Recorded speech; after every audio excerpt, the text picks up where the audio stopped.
दोस्तों नमस्कार। मैं ज्योतिषाचार्य एडी शास्त्री और आपके अपने YouTube चैनल नक्षत्र एस्ट्रो वर्ल्ड में मैं आप सभी का सादर अभिवादन करता हूं। दोस्तों आज का ये जो ज्योतिष का कार्यक्रम है, ये जो राशिफल है, ये मेष राशि वाले जातकों के लिए खास है। और ये जो राशिफल है आपकी जन्म की राशि चंद्र राशि पर आधारित है, यानी गोचर पर आधारित है। और विशेष करके शनिदेव की साढ़े साथी को लेकर है। 29 मार्च 2025 को शनिदेव ने 2.5 सालों के बाद अपना राशि परिवर्तन किया था। अपनी मूल त्रिकोण राशि कुंभ राशि से निकल करके वो देवगुरु बृहस्पति की मीन राशि में विराजमान हुए। और इसी दिन इसी के साथ मेष राशि वाले जातकों के लिए शनिदेव की साढ़े साथी प्रारंभ हुई। दोस्तों क्या होती है साढ़े साथी, क्यों आती है साढ़े साथी, और साढ़े साथी में शनिदेव किस प्रकार का फल देते हैं, इस वीडियो के माध्यम से हम जानने वाले हैं और समझने वाले हैं।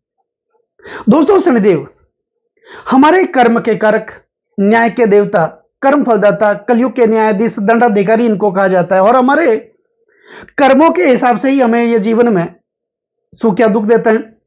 हमारे कर्मों का लेखा जोखा शनिदेव अपने पास रखते हैं। और हमारे सौर परिवार में एकमात्र ऐसे ग्रह हैं शनिदेव जिनको साढ़े साथी वटैया का हक प्राप्त है। यह हक किसी के पास नहीं है। आपने कभी नहीं सुना होगा सूर्य की साढ़े साथी, मंगल की ढैया, शुक्र की साढ़े साथी, चंद्रमा की ढैया, ऐसा कभी नहीं सुना होगा। लेकिन एकमात्र ऐसे ग्रह हैं शनिदेव जिनको साढ़े साथी वटैया का हक प्राप्त है। यह हक किसी के पास नहीं है। शनिदेव धीमी गति से चलते हैं। एक राशि में सबसे ज्यादा 2.5 साल तक विराजमान रहते हैं। धीरज के कारक माने जाते हैं। और विशेष करके हमारे कर्मों के हिसाब से ही जीवन में ये हमें फल भी देते हैं। गंगा में डुबकी लगाने वालों की संख्या क्यों बढ़ रही है, कुंभ में स्नान करने वालों की संख्या क्यों बढ़ रही है? क्योंकि सबको अपने कर्मों का पता है। अब गंगा में डुबकी लगाने से हमारे कर्म, हमारा पाप धुलेंगे या नहीं धुलेंगे, ये तो गंगा जानती है। लेकिन शनिदेव साढ़े साथी में व्यक्ति को जरूर धो करके रख देते हैं। दोस्तों क्या होती है साढ़े साथी? द्वादशे जन्म के रासो द्वितीय से शनिचर सार्धानी सप्त वर्षाणी तथा दुखेर युतो भवेत। द्वादशे जन्म के रासो यानी गोचर वर्ष शनिदेव परिभ्रमण करते हुए हमारी जन्म राशि से, चंद्रमा से, द्वादशे यानी 12वें भाव में, जन्म के लग्न भाव में, द्वितीय से शनिचर द्वितीय भाव का संचरण करते हैं। सार्धानी सप्त वर्षाणी ये 7.5 साल तथा दुखेर युतो भवेत, ये दुख के माने जाते हैं, पीड़ा के माने जाते हैं, कष्ट के माने जाते हैं। और शनिदेव एक राशि में 2.5 साल तक सबसे ज्यादा रहते हैं। और ये हमारे धैर्य की परीक्षा लेते हैं। शनिदेव जांचते हैं, परखते हैं, गिराते हैं, दबाते हैं, तपाते हैं और तपाने के बाद एक साधारण से कोयले को भी धीरे धीरे हीरे में बदल देते हैं। क्योंकि ये धीरज के कारक माने जाते हैं। धीरज धर्म मित्र अरुणारी आपत काल पर की यही चारी, यानी विपत्ति में ही तो पता चलता है कि हमारे अंदर धीरज कितना है। विपत्ति में ही पता चलता है कि हम धर्म के साथ कितनी दृढ़ता से खड़े हैं, परम पिता परमात्मा के प्रति विश्वास हमें कितना है। और विपत्ति में ही पता चलता है कि हमारे अपनों का साथ सच्चा है या झूठा। और विपत्ति में ही पता चलता है कि हमारे जीवन साथी की चरित्रता असली है या नकली। और यह शनिदेव साढ़े साथी में दिखाते भी हैं। दोस्तों शनिदेव की साढ़े साथी जीवन में कितनी बार आती है? अगर देखा जाए तो शनिदेव की साढ़े साथी पूरे हमारे जीवन काल में 2 से 3 बार ही आती है। क्योंकि 30 सालों के बाद वापस शनि की साढ़े साथी आती है। तो पहली साढ़े साथी बचपन में आती है, दूसरी साढ़े साथी युवावस्था में आती है और तीसरी साढ़े साथी वृद्धावस्था में आती है। पहली साढ़े साथी का प्रभाव हमारी शिक्षा पर पड़ता है या फिर हमारे माता पिता पर पड़ता है। क्योंकि उस समय हमारे ऊपर कोई जिम्मेदारी नहीं होती और शनिदेव जिम्मेदार को सबसे ज्यादा परखते हैं। जिम्मेदार की सबसे ज्यादा परीक्षा ली जाती है। दूसरी साढ़े साथी युवावस्था में आती है। उस समय शनिदेव हमें रोजगार से दूर कर देते हैं। क्योंकि उस समय शनिदेव पेट पर होते हैं, पेट पर लात मारते हैं। हमारे अपनों का साथ नहीं मिलता। जिन लोगों का हमने सुख दुख में साथ दिया, सुख दुख के भागीदार बने, वही लोग हमारा साथ छोड़ करके चले जाते हैं।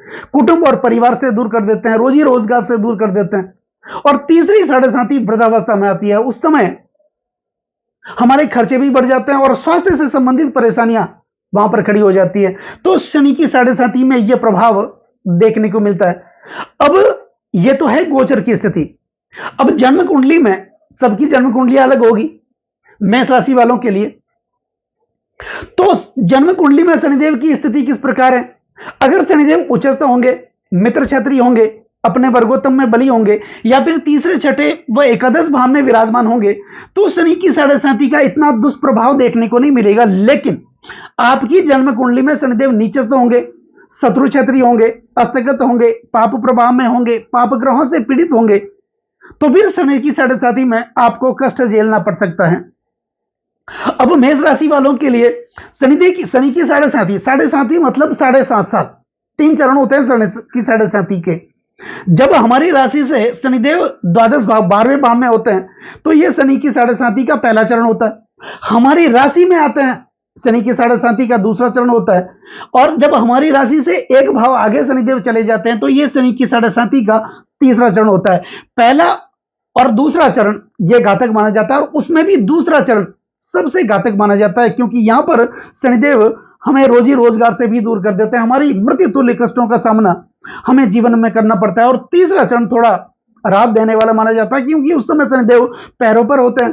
भागदौड़ तो हालांकि ये करवाते ही है, लेकिन उसका शुभ परिणाम इन 5 सालों का मेहनत की परीक्षा ये व्यक्ति को प्रदान करते हैं। तो अब मेष राशि वालों के लिए शनिदेव की साढ़े साथी चल रही है, 7.5 साल तक ये रहेगी और पहला चरण यह अभी भी चल रहा है। अब शनिदेव द्वादश भाव में विराजमान है। द्वादश भाव किसका है? द्वादश भाव हमारे खर्चों का, द्वादश भाव हॉस्पिटल का, यानी हॉस्पिटल के खर्चों का। और विशेष करके यह भाव निवेश का भाव माना जाता है, जहां हम अपना धन लगाते हैं, पैसा खर्च करते हैं। दूसरा भाव यह अन्यत्व और परत्व का भाव माना जाता है। अन्यत्व का और परत्व का मतलब होता है अन्य या पराया।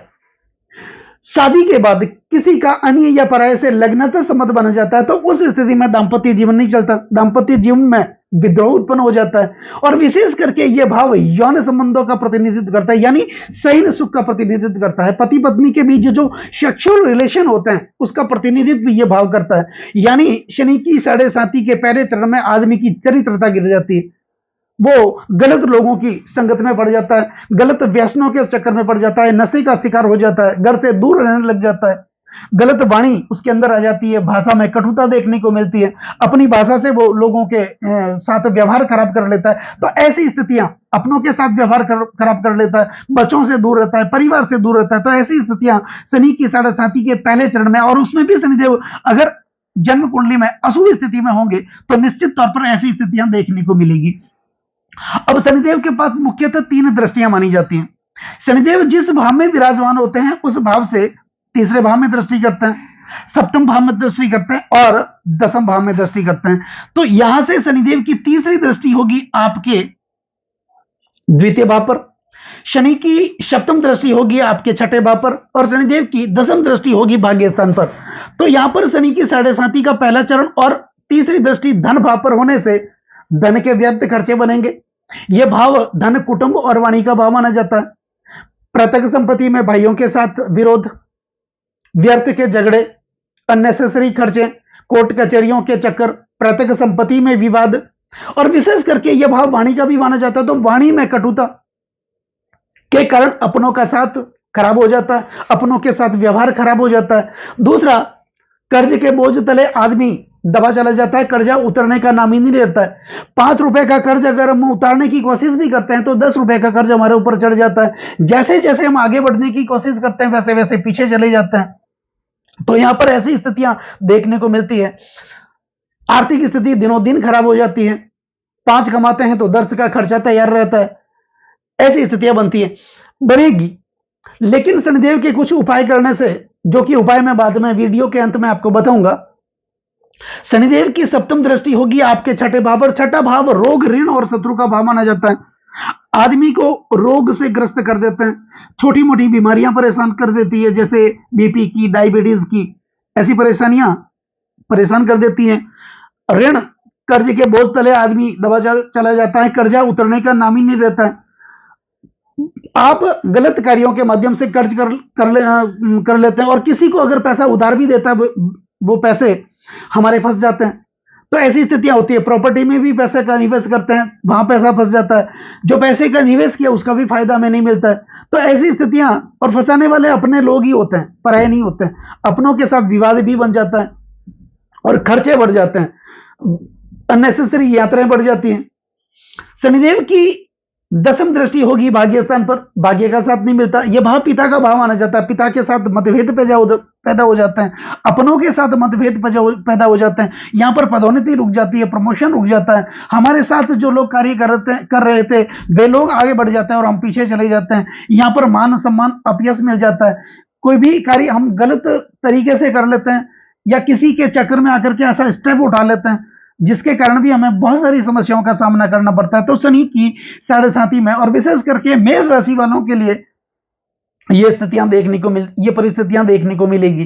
तो अब करना क्या है? अगर जन्म कुंडली में शनिदेव की स्थिति खराब है, अशुभ भाव में वो है, पाप ग्रहों के साथ है, पाप ग्रहों से पीड़ित है, तो शनिदेव की पूजा करने से, शनिदेव के मंत्रों से आप इस प्रकार की समस्याओं से काफी हद तक आप बच सकते हैं। तो सबसे बड़ा जो उपाय है वो है दशरथ कृत शनि स्तोत्र का पाठ आप नियमित 7.5 साल तक करें। शनि के 20 मंत्रों का उच्चारण करें, शनि के तांत्रिक मंत्रों का, शनि के पौराणिक मंत्रों का उच्चारण करें। ओम नीला जन्म समाभासम रवि पुत्रम यमाग्रजम छाया मार्तंड संभूतम तम नमामि शनिचरम, इस मंत्र का आप नियमित उच्चारण करें। शनि गायत्री मंत्र ओम कृष्णा गाय विद्महे रवि पुत्र धीमहि तनो शनि प्रचोदयात, इस मंत्र का आप नियमित उच्चारण करें, छाया पात्र करें। आपके आसपास कहीं भी पीपल का वृक्ष हो, वहां पर शनिवार के दिन संध्या काल के समय आप जाएं, सरसों का तेल और मिट्टी का दीपक लेकर के जाएं। उस सरसों के तेल को मिट्टी के दीपक में डालें, जलाना नहीं है, अपना मुख उस तेल में देखना है, और उस मिट्टी के दीपक को पीपल की जड़ के पास आप रख करके आ जाएं। और रख करके जब आप 11 चलते हैं वापस, तो 11 कदम तक पीछे मुड़ के आपको नहीं देखना है। यह उपाय आपको करना है। शनि से संबंधित वस्तुएं, लोहे की वस्तुएं आप जरूरतमंदों को आप दान कर सकते हैं।